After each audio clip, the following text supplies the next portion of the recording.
Morning. So, ladies and gentlemen, good morning, afternoon, or evening. And thank you, Tony, for inviting me today to share my thoughts on, Repsol thoughts on CCS. No, let me share my content. Okay.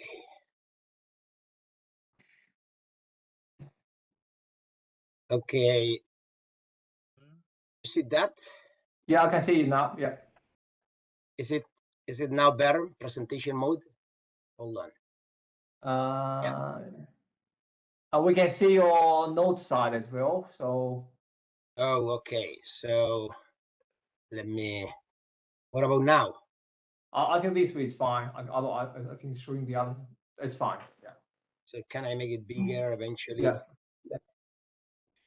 Okay, so first I would like to start my intervention by saying that basically Repsol was actually pioneer in the sector in setting like net zero emission targets. No, by 2050, it was our CEO Joshua John Imus who in December 2019 announced in the Oil and Gas Climate Initiative that Repsol was going to be the first oil and gas company to commit to become a net zero emissions company by 2050. No, and obviously, whenever you communicate this ambitious target, you need to have a plan. No, and actually, well, there is a plan. No, so and it's a challenge. No, so we are planning to lead the energy transition in line with the Paris Agreement. No, so Repsol was the first oil and gas company to support the Kyoto Protocol, to align with the Paris Agreement, and also to assume a net zero emissions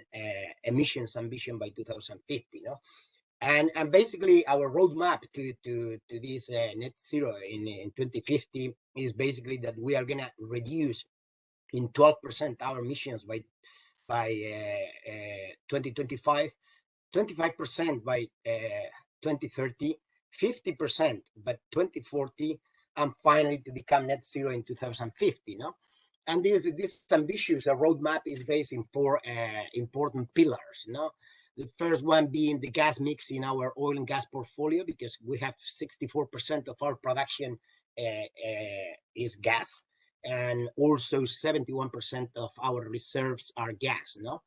Then the second big pillar is efficiencies. No, so we are planning to reduce 3 million tons equivalent in the period 2018-2025 through efficiencies in our industrial processes. No, being industrial processes mainly refineries and petrochemical plants in Spain. No, and obviously the third important pillar is the renewables. No, because we are intending to increase our renewable installed capacity to 7.5 gigawatts by 2025.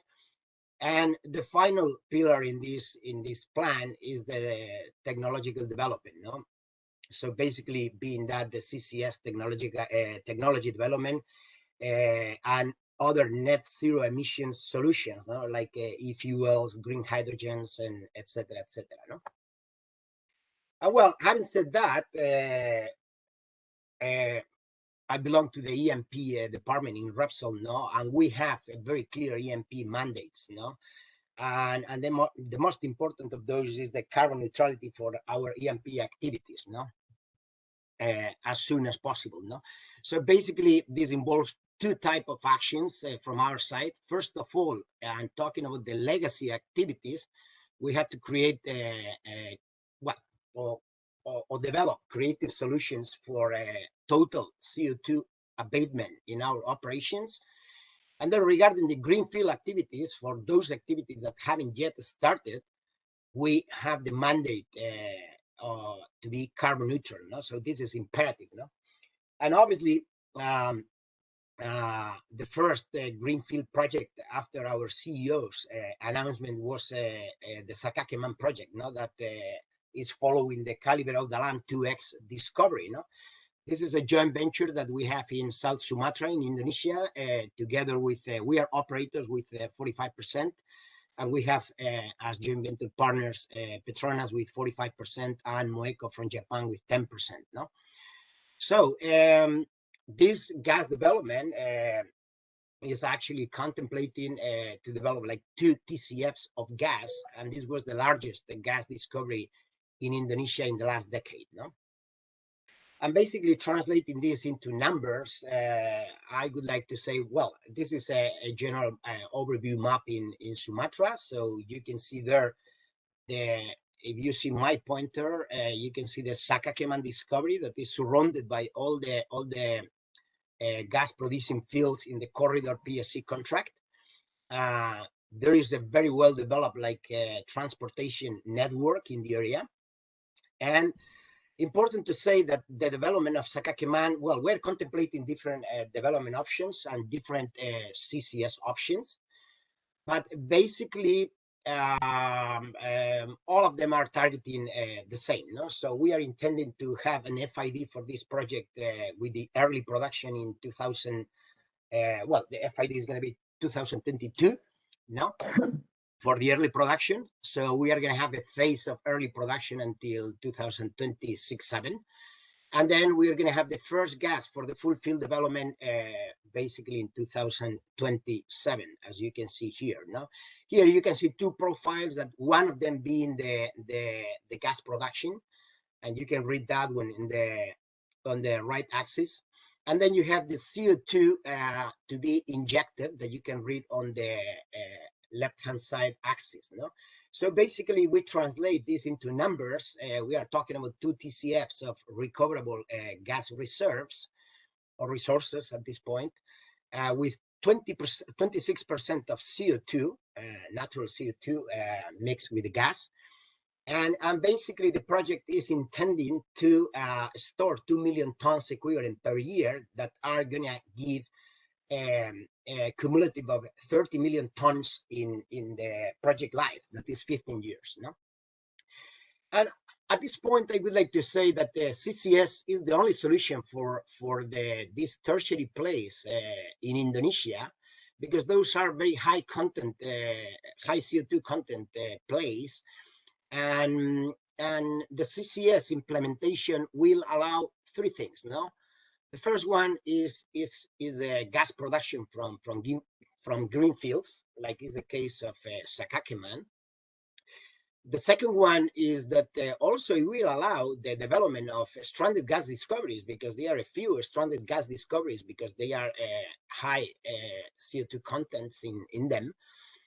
And then obviously the implementation of CCS is also gonna allow the continuity of new exploration, because basically any new green field that may develop from new exploration needs to have a CCS solution. No?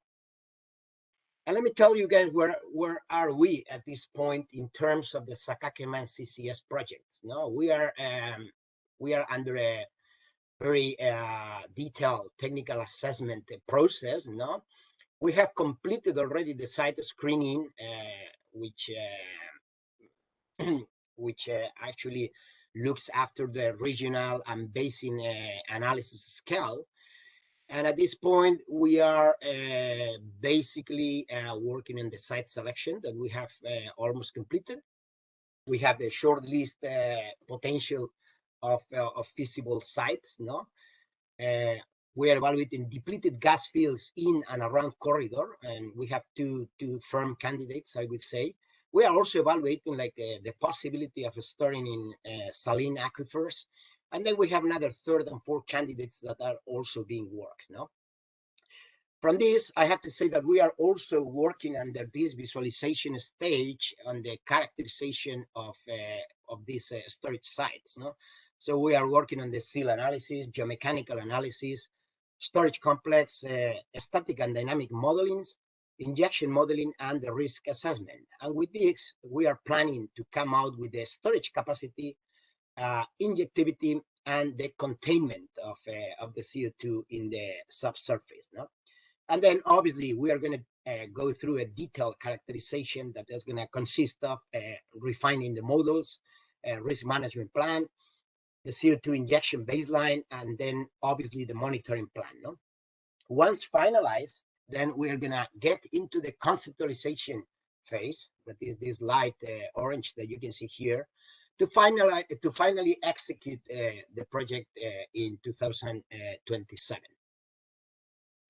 Okay, and next, how does like actually Saca-Cayman benchmark within all the CCS projects worldwide? No, so I saw this slide yesterday presented by Mr. Page, so from Global CCS Institute.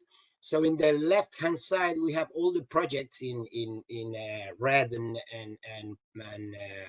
pink colors. We have all the projects that are already operating like worldwide, no, with installed capacity to store 40 million tons per year.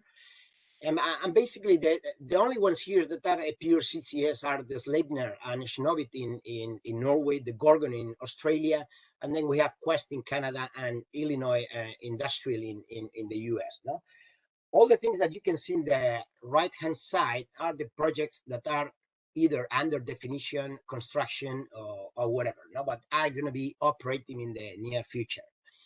And basically, with all this new capacity added to the existing one, let's say that this is going to evolve into something like 110 or 120 million tons per year, no, which is insufficient for the ambitious targets worldwide. No, basically what I did in this slide is just plot the size of the bubble of what Saca-Cayman is going to represent under this scenario that you can see in here, this red dot here with the 2 million tons per year, and it's ranking pretty high. No, so we have a quite sizable project that basically, and with a rough pencil, we can say that is 2% of global CCS installed capacity by 2027. No, so and this is going to be a real CCS project, not CCUS, but CCS, because we're just planning to produce the gas and inject or store the CO2 associated to this gas. No, so basically, Tony, this is the end of my intervention.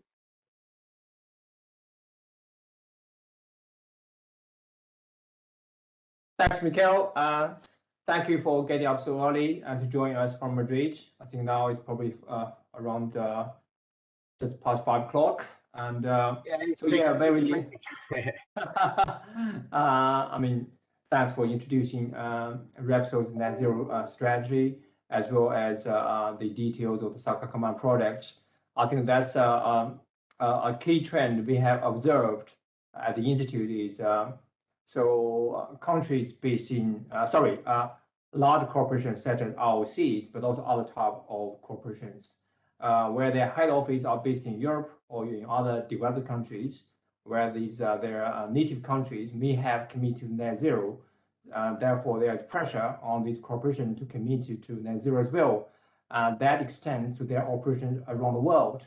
But at the same time, their operations in developing countries may not be subject to the same requirements. I think that poses a challenge for these large international corporations. So now, for this, I do have a specific question. To implement the project in South Sumatra, so Mikel, what do you think are the key barriers, and in order for Repsol to make an FID? Okay, Tony. So this is a very interesting and very important question. Thank you very much for asking this. Now, so basically, I think that in the energy transition pathway that we are basically swimming now, I could say that that we cannot conceive, or it's unthinkable to think in a greenfield project that doesn't actually contemplate CCS. No, basically, when you talk about challenges, I think that we have also to consider like a strength. No, so we have a very, very important strength in this Saca-Cayman project, that is the partners alignment. No, so we are, as I earlier mentioned, we are in the JV with Petronas and Moeco, that both are very committed partners with the net zero targets. So this is actually turning this venture into something very easy. Another strength is that from the technical and operational side, I think that we are in the right pathway. So we can make this happen with no question. But obviously there are also challenges now, and well, main challenges is that as I mentioned before, I think that for us is very important. Is I could say a mandate to have a regulation in place to develop this project. No, so this project is CCS, and this project is a must. So basically, in order to make this happen, or in order to make this a reality, we need to have regulation in place. No, regulation is very important because today there is no regulation applicable to CCS activities per se. No. But I also have to share that I'm very happy to have experienced in the last months that the government of Indonesia and all the officials are very committed to the net zero pathways, and they are also very committed with these CCUS activities. No, so hopefully with the support of the government of Indonesia, we are going to have very soon regulation on CCS matters soon. No?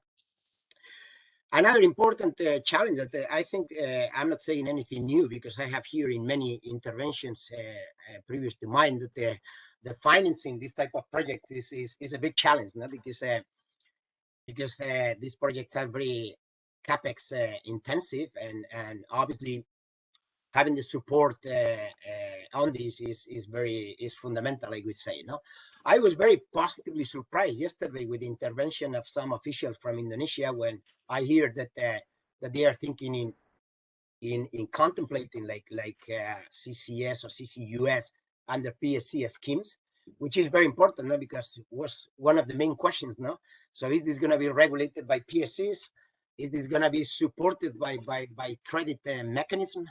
So how is this going to work? No, so I think that this financing of projects angle is very important. As you can see in all working examples worldwide, like Europe, US, all the CCS or CCUS projects are fully or partially financed by governments, and this is what is allowing these projects to successfully be deployed. No, so I think this is it, Tony. And thank you very much again for listening to me today.